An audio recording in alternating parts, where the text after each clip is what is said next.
What's up, my reptile people? It's been quite a while, but I have some awesome stuff to show you guys. I finally have my own reptile room. It's no longer just a little corner of my room. So let's just get right into it.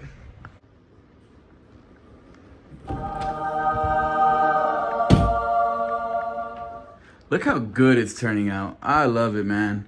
Got my snake in here, getting a little bath. Unfortunately, on the move, the reticulated python's enclosure broke, so she's in this 100-gallon tank. But I'm planning on building something from there all the way to there and about yay high, and then throw this one on top of it. Be pretty awesome. Still working on some stuff. Got various plants all over the place. Some new babies, some cresteds. Gargo's about to go in there.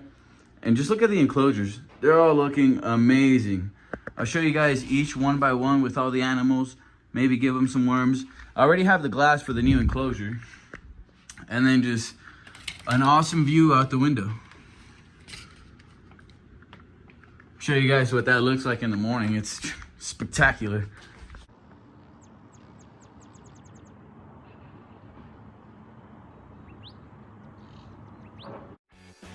And this is the aftermath of my snake's bath. Pretty disgusting. Let's start this tour off all the way at the bottom this time with my leopard geckos.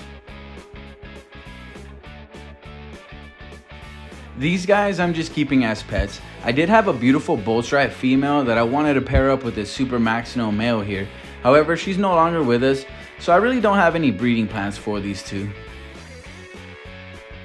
Last year, she did produce a clutch for me. However, I didn't have any space for the baby, so I did have to sell them. Regardless, this isn't a morph that I would like to produce, and there's plenty of leopard geckos in the world, so I'm not really worried about making any babies from these two. Plus, my carrot tail, she's super old now. I'm not exactly sure what age, but I got her as a rescue and she was already 3 to 4 years old. So she's pretty much an old lady. I have thought about separating them, however, they do very good together. They don't try to fight over the food. As you can tell, they're taking turns. They're not trying to snatch worms out of each other's mouths. The male doesn't pester her, so I'm just gonna let them be for now. And from this top angle, you can really tell how much she has doled out in her old age. Kind of sad, honestly.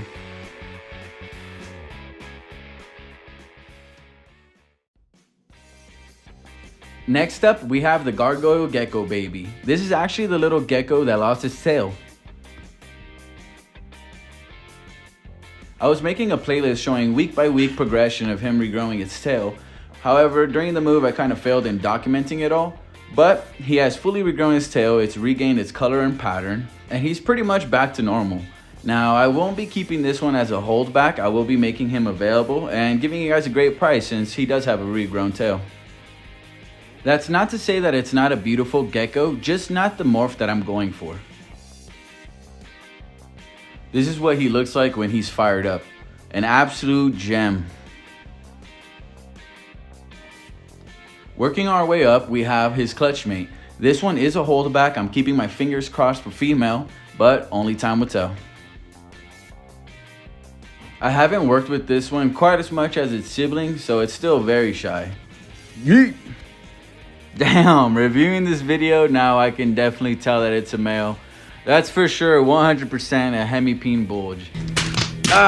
It's okay though. I can still breed it to a lot of different females and see what I can get from them. I just personally don't do any breeding back to the sisters or to the moms because it just brings a whole set of problems with it. So I would have to find new females for this guy to freshen the gene pool. But this is what he looks like when he's fully fired up and honestly going ballistic. I really need to start working with this gecko to calm it down a little bit. But here you can see what it looks like fired up. An absolute gem. That red lining is coming in. The lateral stripes are solid. I'm just thinking that if I pair this up with a good red female, it's gonna make ridiculous babies. Next up, we have this beautiful enclosure, which I'm so proud of. Even mushrooms started just popping out all on their own. And this enclosure here houses some of the most prolific reptiles in all of the hobby. Of course, I'm talking about the Crested Gecko. I highly recommend you get yourself some cheap plastic tongs like these because of this exact reason here. They just smack them like crazy. Anyway, these two here are one of the older clutches that I still have paired together. However, they're getting about the age where I'll need to separate them pretty soon. Thankfully, they're both female, so I can kind of get away with it. This one here is definitely going to be a holdback. Just look at the amazing harlequin pattern on the side. Crispy lines. The pinstriping could be a little bit better, but the next generation up is gonna look insane. This is its clutch mate, another beautiful gecko. It has some of that really nice tri-coloring coming in, and just overall really nice pattern on its side and on its legs. However, it's not exactly what I'm going for in my breeding project, so I will be making this one available if you're interested. I do have some more cresty babies to show you guys, but we'll talk about those when we move on to the next rack. For now, let's move on to the parents of all these little crested geckos. This is the pops of all the babies. He has great head structure, a beautiful pattern. He doesn't have a full pinstripe, but pretty darn close. I'm not sure what happened to his tail. Everyone always likes to ask me what happened. I don't know, that's how I bought him. And this is the big mama. She has good head structure, not the greatest of pattern, and plus she's going through shed right now, but she's a great producer and has been pushing out some of the most beautiful babies. Moving on from the parents, we have their eldest son. This one is a holdback, but I'm still debating whether I'm gonna keep him for good or not. And here's yet another great example of why feeding these guys with plastic tongs is probably a good idea. He was being kind of a pain, so let's lure him out to get a better look at him. He's a beautiful looking gecko, however, he's kind of getting outdone by his younger siblings. So I'm just a little bit on the fence if I want to breed him or not. He does have a beautiful harlequin pattern on his legs on his side and a beautiful mocha looking tail, but his pinstripe is sorely lacking. So I might make this one available. Definitely look out for him if you're interested.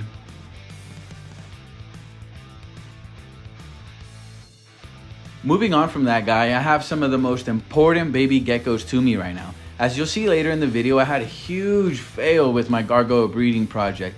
So not only are these super important for the future of that breeding project, but they're absolute stunners. Just look at this little baby, so young yet so colorful. Beautiful striping, I just can't wait to see what it looks like going into adulthood.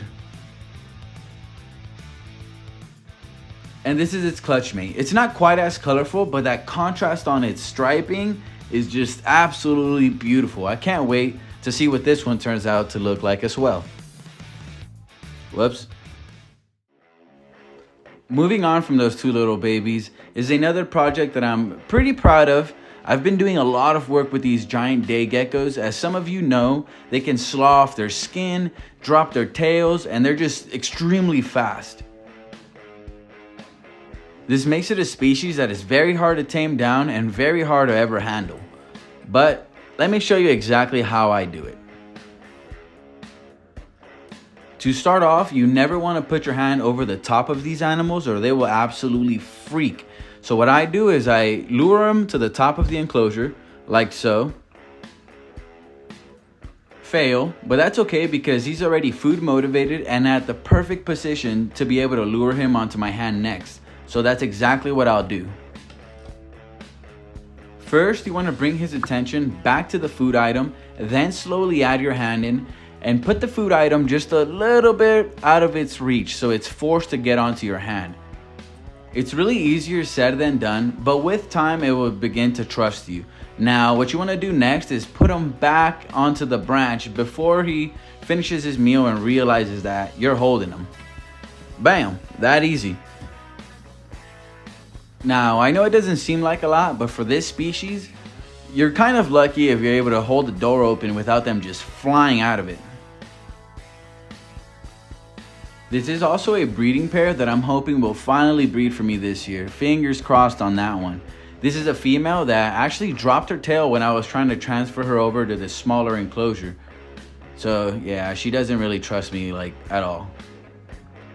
Which is okay with me. I'm okay with just looking at her. All I want her to focus on is breeding some babies. Now, moving on from that nice positive note, to a more negative one. This is my Gargo Gecko breeding project.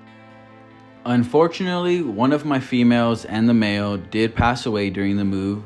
I'm not exactly sure what it was. My guess is the 6-hour drive, and then we got to the new apartment a little too late, so we had to stay in a hotel, which forced me to keep all of my animals in the U-Haul overnight. I'm not sure if it was a change of temperature, but even this female here, she's been just a little off. Like, she doesn't really want to take food.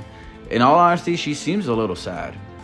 It's also a big reason why I haven't really been making videos, but I won't let it discourage me, and we'll move on from that enclosure to the brand new baby rack. This rack still needs a lot of work, like lighting, plants for all the enclosures, blacking out 3 panels of each of the enclosures, but it's holding some gems of little babies. Just look at this little baby here. It's already an absolute stunner, and it's pretty much what I'm going for. What I'm going for is a quad stripe harlequin, which this one is pretty darn close. It doesn't have a full pinstripe, but man, that is a beautiful baby. These here are the youngest clutch of Crested Geckos that I have, and they're absolutely beautiful. Check this little guy out. All of these enclosures are already bioactive. I actually made them by grabbing a little bit of dirt from each of my other enclosures. So they already have isopods, springtails, little pincher bugs, snails, and different kind of stuff all in the dirt. However, I'm probably gonna fill these up with as much pothos as possible to help with hiding areas and to keep humidity in. And here's the very last baby.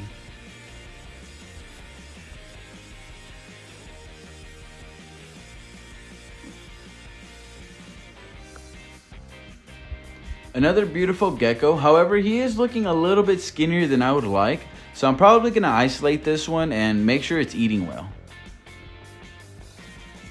And lastly, the closet that I really just used as storage, but I really want to start breeding some feeders in here. Some dubia, some crickets. I do already have some mealworms going, and I just keep my random tools in here and some dishes. Thank you for watching. If you enjoy this type of content, give me a like, subscribe, maybe check out some of the other videos on my channel. See you next time.